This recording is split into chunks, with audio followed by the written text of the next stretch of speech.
귀한 축복, 은혜가 넘치기를 주님의 이름으로 축원합니다. 우리 앞뒤 좌우에 있는 분들 따뜻한 사랑의 마음으로 인사를 나눕니다. 주님의 이름으로 사랑하고 축복합니다.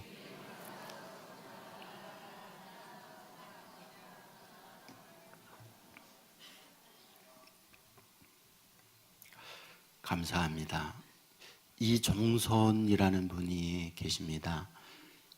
뉴욕 대학에서 호텔 경영을 전공하고 한국에 와서 호텔 계통에 일하지 않고 소위 이미지 디자인 컨설팅이라고 하는 회사를 만들어서 사람의 이미지 관리 또는 어떤 자신의 앞날을 어떻게 설계하면서 살까, 주로 이런 부분에 저술이나 강의를 하는 그런 분이에요. 이분이 쓴 책 가운데 성공이 행복인 줄 알았다, 이런 제목의 책이 있습니다. 여기에서 자신의 경험을 이렇게 얘기해요. 자기는 돈을 위해 뛰었다. 그리고 자기의 이름이 알려지고 명예를 얻음으로 성공한 인생이라고 스스로 자각하면서 여기까지 왔다. 그런데 어느 날 덜컥 병이 나서 병원에 입원해 있으면서 도대체 행복과 성공이라는 게 뭘까 하는 생각을 곰곰이 하게 됐다라고 이야기합니다. 그런 과정에 돈도 얻고 명예를 얻었는데 사실은 늘 공허했고 행복은 늘 거리가 멀구나, 이러한 아쉬움 가운데 지내왔다고 해요. 그런데 자기에게 가까이 있는 친구가 왔어요. 그는 기업을 하면서 그 회사를 150억을 받고 다른 사람에게 넘겼어요. 엄청난 거금이 생긴 거죠. 물었어요. 얼마나 좋으니? 큰 돈을 벌었으니 말이다. 정말 행복하지? 그 친구의 뜻밖의 대답이었어요. 종선아, 그 돈이 들어올 때의 기쁨은 꼭 2주간 가더라. 그리고 난 이후에 그런 행복감이나 기쁨은 다 사라져 버렸어. 또다시 염려, 또다시 걱정이 늘 내 안에 도사리고 있어. 그는 생각을 해보는 거죠. 자기 역시 돈과 명예를 얻으면 성공이고 그것이 행복인 줄 알고 달려왔는데 자기의 마음도 그렇거니와 친구도 그러더라는 거죠. 그러면서 한 예를 듭니다. 예는 이겁니다. 맞벌이 부부가 있었어요. 이른 아침부터 밤늦게까지 돈 벌기를 최선을 다하며 달려온 부부였어요. 소망이 있죠. 많은 돈을 벌어서 좋은 집을 사고 아름답게 꾸며서 행복하게 사는 것. 그들은 그 꿈을 이루었습니다. 굉장히 고급스러운 집을 비싸게 주었어요.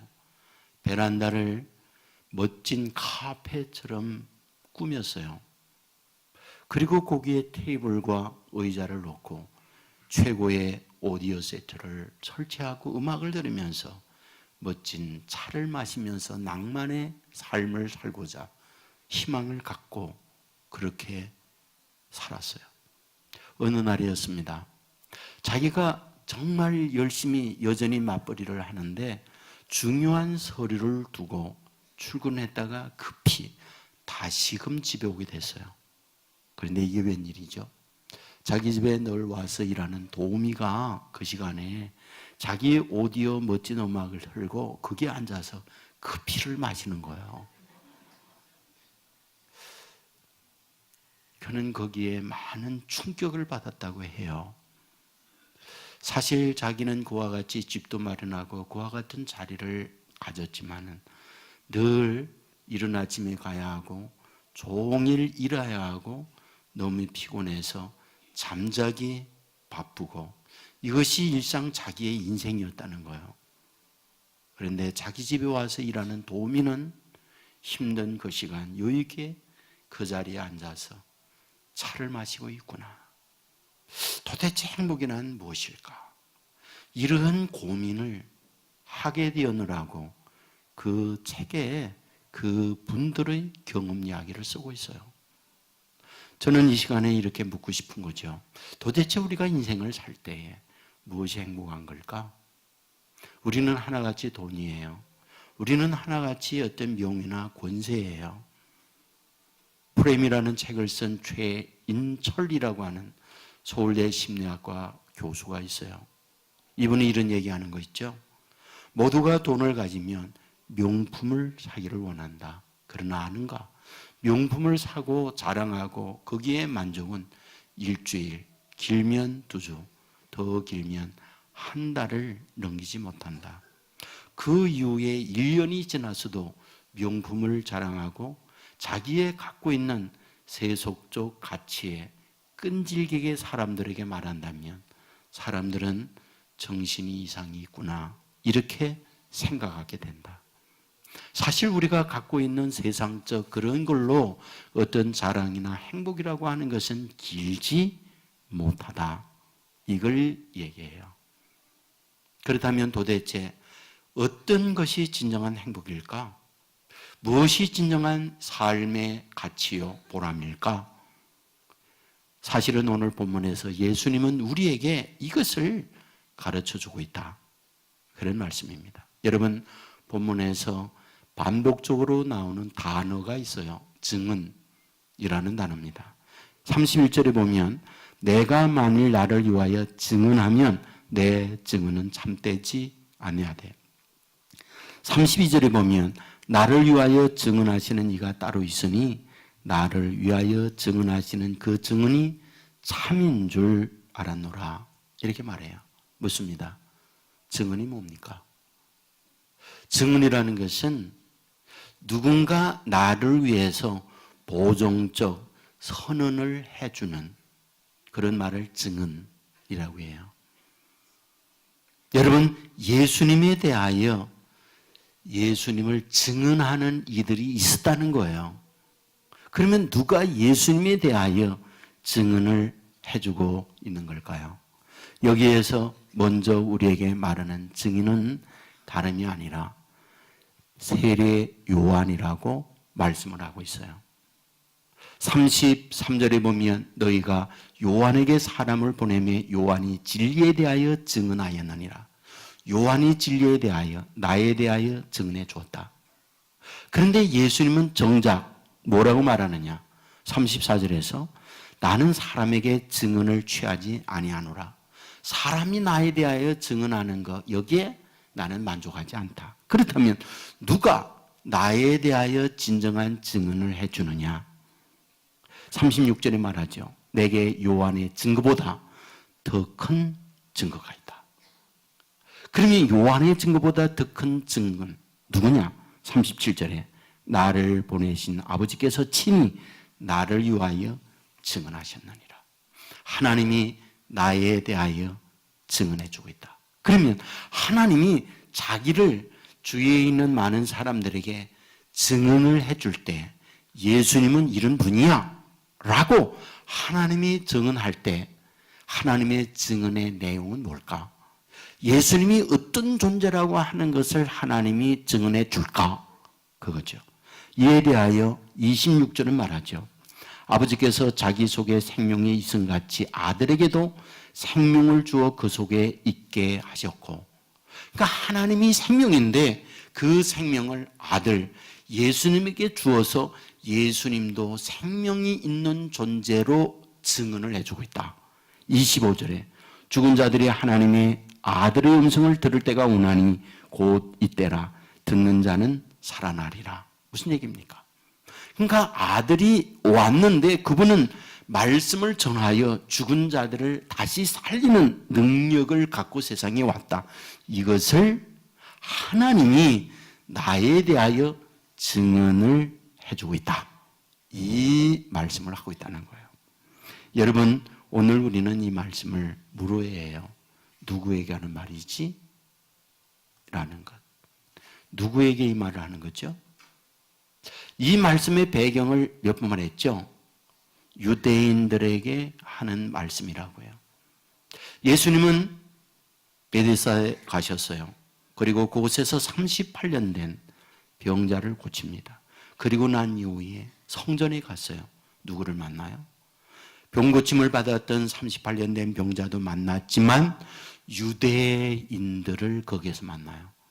바리새인, 서기관, 장로, 기타 이룬 사람들을 만납니다. 그때 시비가 붙었어요.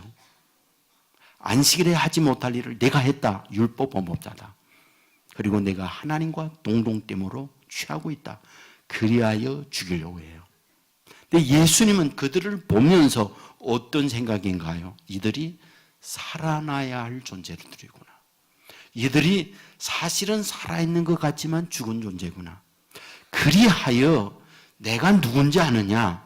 세례요한도 나에 대하여 증언했지만 나는 세례요한의 증언을 취하지 아니하고 하나님이 나에 대하여 증언한 것을 내가 취하려고 한다. 근데 하나님이 나에 대하여 뭐라고 말하는지 아느냐? 사망에서 생명을 이루어내는 자라고 얘기해.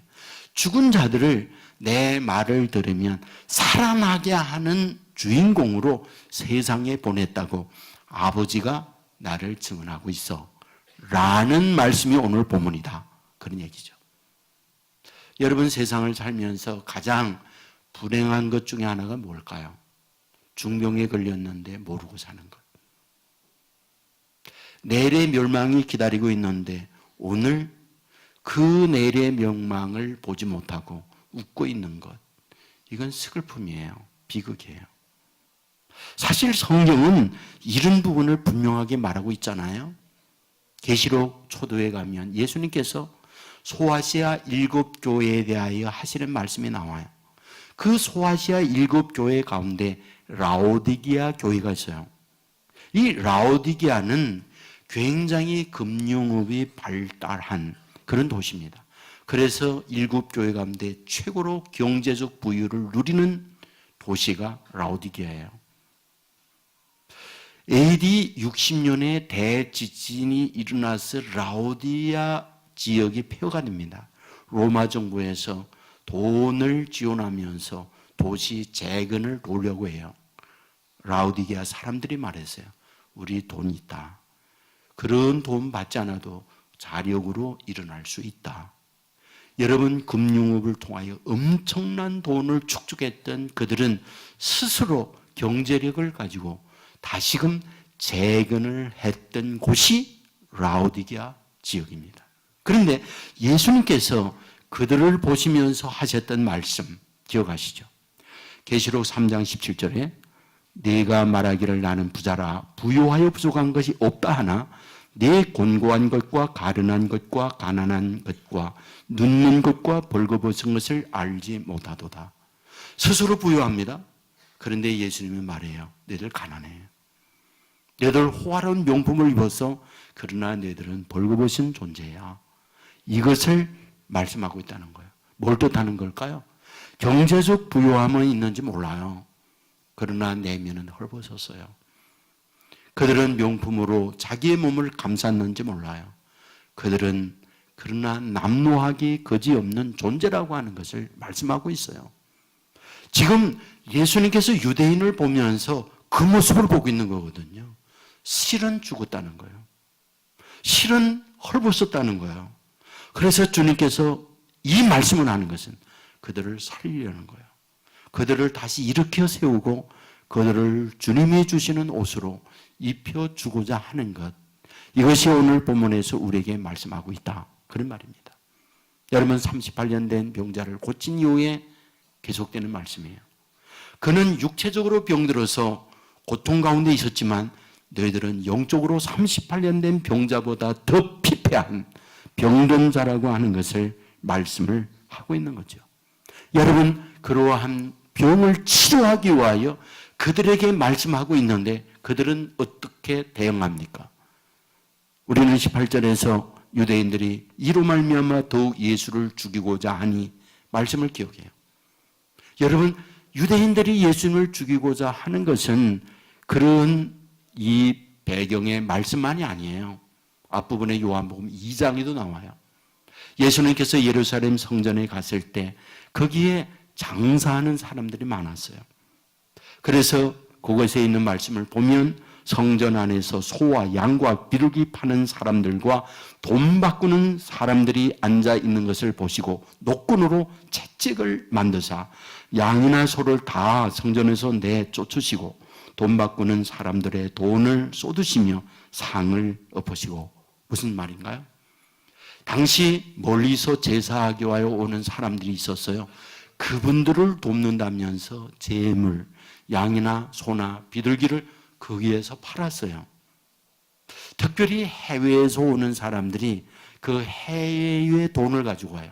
달러나 엔화나 기타 이런 돈을 가지고 오니까 거기에서 소위 환전소로 돈을 바꿔줍니다. 하나님 앞에 제사하는 일, 돕는 일에 얼마나 귀한 일인가요? 그런데 예수님은 오셔서 이런 상을 다 뒤엎어요. 그리고 채찍으로 양이나 소와 비둘기를 다 내쫓습니다. 뭘 얘기합니까? 내 집은 기도하는 집이다. 장사의 분열로 만들지 마라. 그러면서 뒤엎어요. 무엇을 뜻하고 있는 걸까요? 그들은 하나님을 섬기고 하나님 앞에 예배하는 듯 하지만 실상은 죽은 자들이라는 거예요. 주님께서 보고 있는 건 이걸 말하고 있는 거예요. 누가복음 19장에 가면 예수님께서 눈물을 많이 흘립니다. 왜? 예루살렘을 보면서 우세요. 예루살렘은 성지예요. 예루살렘에 있다는 것이 축복이고 감사고 그들은 환희입니다. 그런데 예수님은 예루살렘을 보면서 우세요. 그러면서 우는 이유를 말하죠. 너와 및 그 가운데 있는 내 자식들을 땅에 메어치며 돌 하나도 돌 위에 남기지 아니하리니 이는 내가 보살핌을 받는 나를 알지 못함을 인함이니라. 이렇게 말해요. 무슨 뜻인가요? 지금 다 희덕거리고 하나님을 섬기면서 축복이라고 말하고 문제 없이 지내는 것처럼 보여요. 그러나 주님이 볼 때 그들은 뭐다? 너희들 다 메어침을 당한다. 너희의 아이들, 어린 아이들까지 땅에 내 패대기를 치고 결국 불쌍한 비명과 함께 죽는다. 너희들이 살고 있는 호화로운 집들이 있지, 성전이 있지, 돌 위에 돌 하나도 남기지 아니하고 다 쑥대밭이 되어진다. 이걸 말씀해요. 그런데 그거를 모르고 있는 거예요, 그들은. 그래서 예수님은 통곡하는 거예요. 여러분, 이것은 오늘 우리의 내면의 부분을 예수님께서 보시면서 그럴 수 있다. 이런 부분의 경고적 말씀이에요. 1997년 우리나라 IMF 외환 위기를 겪은 해예요. 저는 그때 이 실무 책임자가 쓴 글을 지금도 생생하게 기억해요. 내일 이제 국민에게 공포합니다. 외환 위기를 만났습니다. IMF 선언을 해요. 그런데 그 전날 사람들은 몰라요. 이것을 담당했던 분이 길을 가는데 웃어요. 술집에서 위하여 술진을 부딪히면서 서로 웃고 있어요. 그런데 경제 불안과 함께 많은 회사가 도산이 되어지고 또한 수많은 사람들이 직장을 잃게 되어지고 그리고 돈을 빌려 쓴 사람들의 이자의 폭등으로 말미암아 견딜 수 없는 도탄에 빠지는 걸 이분은 알고 있어요. 거기에 그렇게 썼더라고요. 그렇게 울었다고. 그걸 모르고 아무 일 없는 것처럼 오늘도 웃고 있고 술잔을 기울이고 있는 분들을 보면서 그렇게 울었다고. 우리의 내면이 어떤가요? 지금 주님께서 유대인들을 보면서 이 말씀을 하고 있는 것은 내가 살리기 위해서 왔어. 무너져 있는 너희들을 일으켜 세우려고 왔어. 그 증인이 하나님이야. 하나님이 나의 증인이야. 이 말씀을 하고 있다는 거예요. JYP 대표로 있는 박진영 씨 아시죠? 몇 대 전에 SBS 힐링 캠프라는 프로가 있었어요. 거기에 이분이 나왔습니다. 많은 이야기가 있었어요. 영상을 여러분들도 보았겠지만 지금도 기억해요. 그는 이렇게 말합니다. 나 20대 20억 벌면 나 성공했다. 행복이 있다 생각했대요. 그래서 20대 20억 벌었어요. 그래서 빌딩 샀습니다. 그런데 그 기쁨 오래가지 못했대요. 그는 생각합니다. 왜 돈을 벌었는데 행복이 없을까? 많은 분들이 돈 벌고 나면 권세 명예를 얻기 위하여 국회의원 선거에 나가는 이유가 명예를 얻기 위해서구나. 나도 명예를 얻으면 행복할 거야. 그리고는 G.O.D 그들을 발굴하고 자기가 쓴 곡을 가지고 소위 한국에서만 일했던 그가 미국에 진출해요. 그리고 빌보드 차트에 아주 상위로 자기의 이름이 올라갑니다. 명예를 얻었어요. 그런데 그런 젊은 나이에 명예를 얻었는데 기쁨은 얼마 가지 못해서 다시 사라지더래요. 어떻게 해야 행복이 오는 걸까? 그렇지. 남에게 나누어 주면 행복이 올 거야. 그리고 자기의 재능, 돈을 가지고 남들에게 베푸는 일을 했대요. 그런데 그 기쁨도 얼마 가지 못해서 사라지더래요. 거기에 공영방송에서 이분이 한 말이 있어요. 그분, 보이지 아니하지만 그분을 만나야만 되는구나.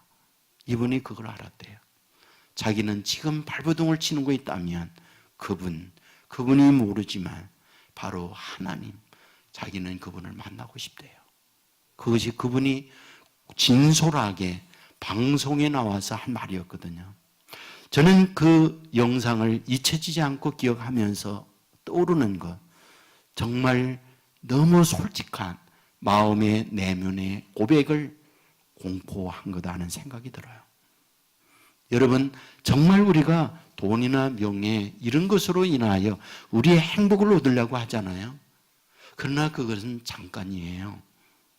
오늘 본문에서 주님께서 지금 너에게 진정한 구원, 행복, 축복이 무엇이냐를 말씀해 주는 거거든요. 그런데 이 말씀을 듣고 있는 유대인들을 향하여 주님이 선언하는 게 있어요. 38절에 이렇게 말합니다. 말씀이 너의 속에 거하지 아니하니 이는 그가 보내신 이를 믿지 아니함이라. 다시 읽을게요. 그 말씀이 너의 속에 거하지 아니하니 이는 그가 보내신 이를 믿지 아니함이라. 유대인들을 향하여 하는 말이에요. 그 말씀이 너의 안에 없다. 너의 기도하지, 믿는다고 말하지. 그러나 실상은 너의 안에 말씀이 거하지 않아. 이 말씀을 해요. 그리고 이어서 42절에서 말합니다. 다만 하나님을 사랑하는 것이 너의 속에 없음을 알았노라. 하나님을 믿고 오지 않는데 하나님을 사랑하는 것이 그들 속에 없어요. 여러분, 이 부분은 오늘 우리에게 경고예요. 하나님 앞에 예배합니다. 말씀 듣습니다. 기도합니다. 그런데 여기에 있는 말씀대로 말씀이 너희 안에 없어. 하나님이 너희 안에 거하지 않아. 이것이 주님의 음성일 수 있다는 거예요. 그렇다면 여기에서 말하는 게 뭡니까? 내 안에 말씀이 거하지 않고 하나님이 거하지 않는다면 무슨 의미입니까? 내 생각과 사람들이 하는 말이 내 인생을 주장하고 있다. 그 얘기예요. 왜 유태인들이 행복이 없고 예수님에 대하여 공격하고 있느냐? 하나님을 믿는 문에는 갖고 있지. 하나 진정한 말씀이 너의 인생을 다스리지 못하고 너의 환경이나 내 생각이 내 인생을 다스리고 있어. 이 말이에요. 하나님이 없어요. 자기가 그 안에 주인이 되어서 자기 인생을 통치하는 거예요. 여러분, 오늘 아침 온도가 부평이 2도예요. 그러니까 금년 들어서 가장 기온이 낮습니다. 그러니까 어느 때보다도 가장 쌀쌀한 날이 오늘이었어요. 왜 쌀쌀한가요? 왜? 날씨가 차니까 쌀쌀하지요. 그런데 이 날씨의 영향은 결국 대기입니다. 그 북쪽의 찬 대기가 한반도에 밀려오면서 더운 공기를 밀어내니까 한반도는 차요. 저는 늘 기후의 변화를 보면서 영적으로 늘 생각합니다. 참 그렇구나. 여러분, 우리가 세상의 말이나 환경이 내 마음을 주장하잖아요. 말씀과 하나님을 밀려나게 돼 있어요. 어쩔 수 없습니다. 근데 하나님의 말씀과 하나님의 믿음이 내 자신을 다스리잖아요. 그러면 내 생각이 밀려나요. 이 싸움이에요. 여러분, 더운 공기가 밀어오면 찬 공기 물러나요. 찬 공기가 밀려 내려오면 그 힘에 의해서 더운 공기 밀려나요. 내면도 똑같아요. 말씀이 강하여 저와 여러분을 주장하면 내 안에 내 생각, 세속적 불신앙이 밀려납니다. 그러나 세상의 생각, 환경이 더 강하면 내 안에 하나님도 말씀도 밀려나게 되어 있어요. 그렇다면 오늘 저와 여러분의 진정한 행복이란 무엇일까? 사람들의 말이나 환경의 지배가 아니라 하나님께서 주시는 말씀이 내 인생을 다스리고 주님이 저와 여러분을 끌어갈 때 이 안에 진정한 행복이 있다. 이것을 말씀하고 있다는 것. 믿으시기를 주의 이름으로 축원합니다. 저는 이 예레미야를 보면 참 고통스러운 인생을 살았다는 생각이 들어요. 왜? 참 죽음의 위기가 얼마나 많았습니까? 예레미야 37장 15절에 보면 고관들이 노여워하여 예레미야를 때려서 서기관 요나단 집에 가두었다. 때리고 가두었어요. 16절에 보면 예레미야가 뚜껑 세운 구덩이에 들어간 지 여러 날 만에, 이 말은 집어넣고 뚜껑을 닫으니까 흑암이에요. 빛이 없어요. 죽음을 기다리고 있는 절망적 환경을 이렇게 말하고 있어요. 예레미야 38장 6절에 보면 구덩이에 던져 넣을 때에 예레미야를 줄로 달아내렸는데 그 구덩이에는 물이 없고 진창뿐이므로 예레미야가 진창 속에 빠졌더라. 여러분들 그 최고의 불행한 감옥이라고 하는 것은 줄을 달아서 땅속 깊이 내리는 겁니다. 자기 힘으로 못 나와요. 줄을 달아 내리기 때문에. 그런데 더 비참한 게 뭐냐? 그 안에 진창이에요. 흙과 물이 섞여 있어서 자기 목까지 채는 그런 곳에 집어넣은 거예요. 한 시간이 아니에요. 일주일이 아니에요. 죽음의 상태로 그게 집어넣은 거예요. 그런데 그는 그런 절망적 환경에서 견뎌내요. 무엇이 그로 하여금 그런 환경이 이길 수 있을까? 그게 바로 말씀이었어요. 예레미야 1장 19절에 그들이 너를 치나 너를 이기지 못하리니 이는 내가 너와 함께하여 너를 구원할 것임이니라 이렇게 말해요. 그러니까 하나님께서 예레미야를 부르면서 하는 말, 너를 괴롭히고 치는 자들이 있을 거야. 그러나 두려워하지 마라. 왜? 그들이 너를 이기지 못해. 왜? 내가 너와 함께하여 내 편이 되어 너를 도울 거니까. 놀라운 사실은 그 말씀대로 많이 맞았어요. 많이 죽음의 위기를 당했어요. 그런데 그런 위기 가운데 그는 버텨내는 힘이 뭐냐? 그때 주셨던 말씀. 부르면서 주셨던 말씀. 내가 너와 함께하여 너를 이기게 한다는 말씀을 놓자는 거야. 굉장히 중요한 말이거든요. 왜? 환경은 이길 만한 환경이 아니었어요. 주에 처하여 있는 것은 이제 인생의 모든 끝, 종말 환경으로 자기의 내면을 몰아넣었지. 환경은 정말로 어떤 희망이 보이지 않았어요. 그럼에도 불구하고 단 하나의 끈, 그때 주셨던 말씀, 그걸 붙잡은 거예요. 이것이 그로 하여금 이기도록 만들고 있다는 것. 구민일보에 간정이 실려 있었거든요. 성탄절이 되면 성찬 새벽송이라는 거 하잖아요. 시골에 가면 지금도 새벽송 합니다. 그런데 조그만 교회에서 집집마다 다니면서 찬양을 하는데 안 믿는 가정에는 기쁘다고 좋으셨네. 믿는 가정에는 고요한 밤, 거룩한 밤 합니다. 그런데 새벽 4시인데 어느 집이 무당 불러다가 구슬해요.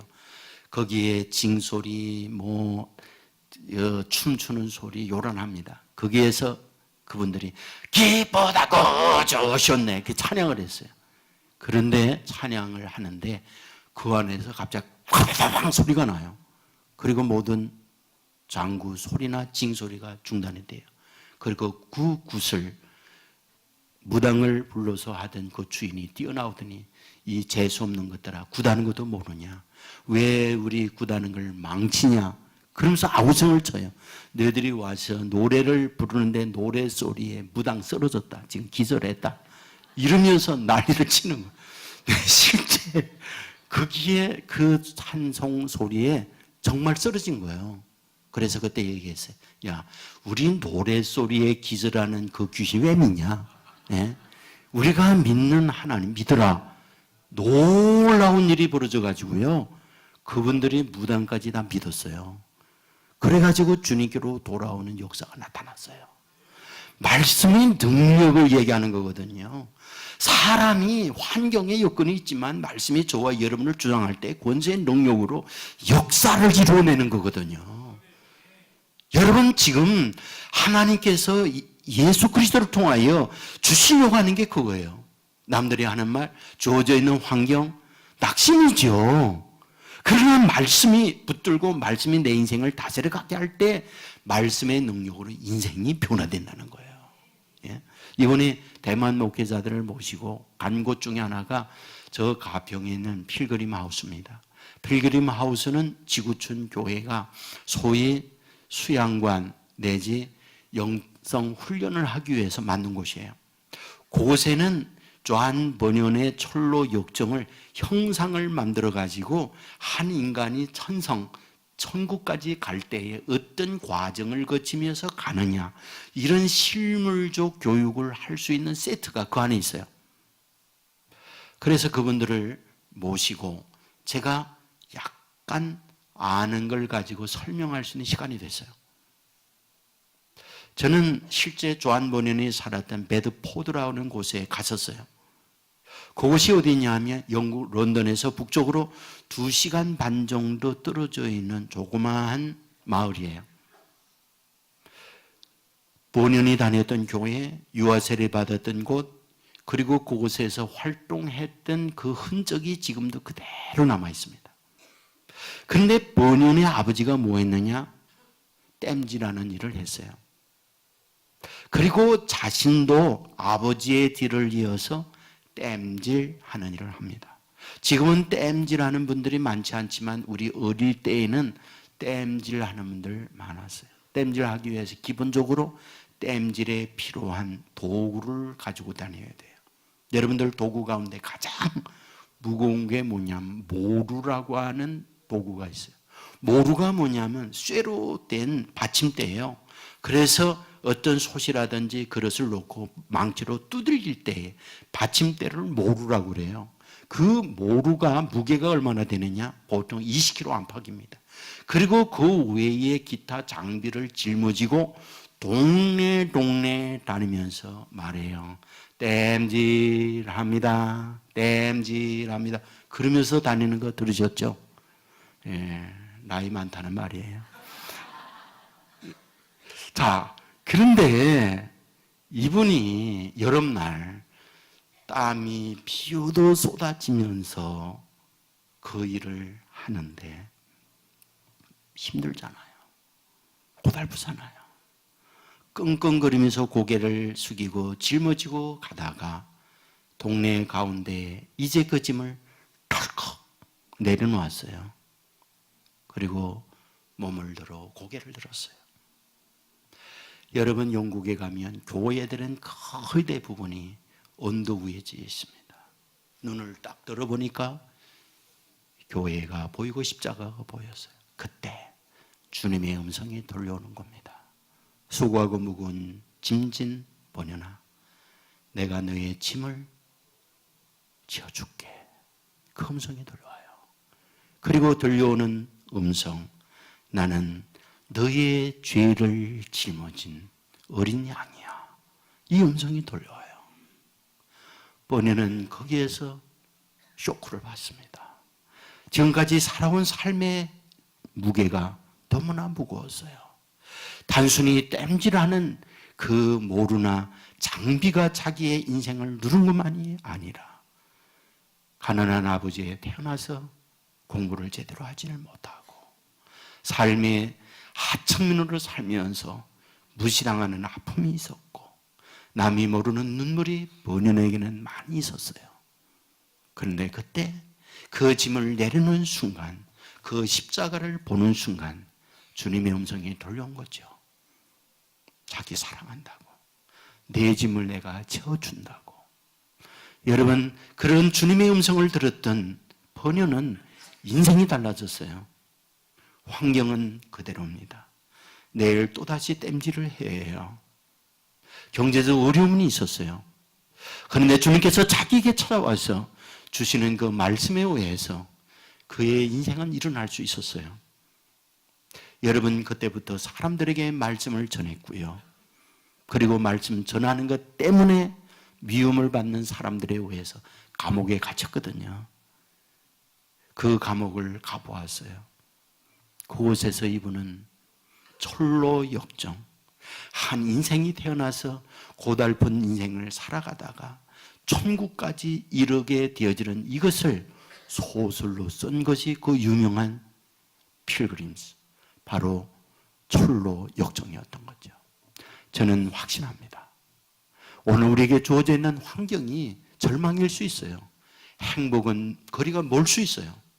그러나 말씀이 저와 여러분을 지배하고 다스리고 말씀이 내 인생을 지배하게 될 때 내 안에 불신앙은 물러가고 두려움도 사라지게 되어질 것이고 환경은 그대로지만 말씀이 저와 여러분으로 힘있게 능력 있게 일어나도록 만든다는 것 믿으시기를 주의 이름으로 축원합니다. 오늘 본문을 통하여 주님께서 우리에게 하려고 해요. 내가 보니 너희 안에 말씀이 없어. 내가 보니 너희 안에 하나님을 믿는다 하지만 하나님이 구하지 않아. 그래야 어쩌란 말이에요. 내가 생명이야. 내 말을 듣는 자는 일어나. 바로 말씀으로 말미암아 내 안에 불신앙을 밀어내고 일어나게 하고자 하는, 그리하여 말씀 안에서 행복을 누리고자 하는 하나님의 섭리가 이 안에 담겨 있다는 사실을 믿고 환경은 어떠하든 나에게 나를 지배하고 있는 여건은 어떠하든 말씀이 나를 지배함으로 말미암아 함께한다, 너를 사랑한다, 너를 돕는다, 이 말씀을 믿고 의지함으로 말미암아 말씀이 저와 여러분을 움직여서 말씀대로 되어지는 역사를 거듭 경험하며 살아가는 저와 여러분의 삶이 되기를 주의 이름으로 축원합니다. 모두 자리에 일어나겠습니다.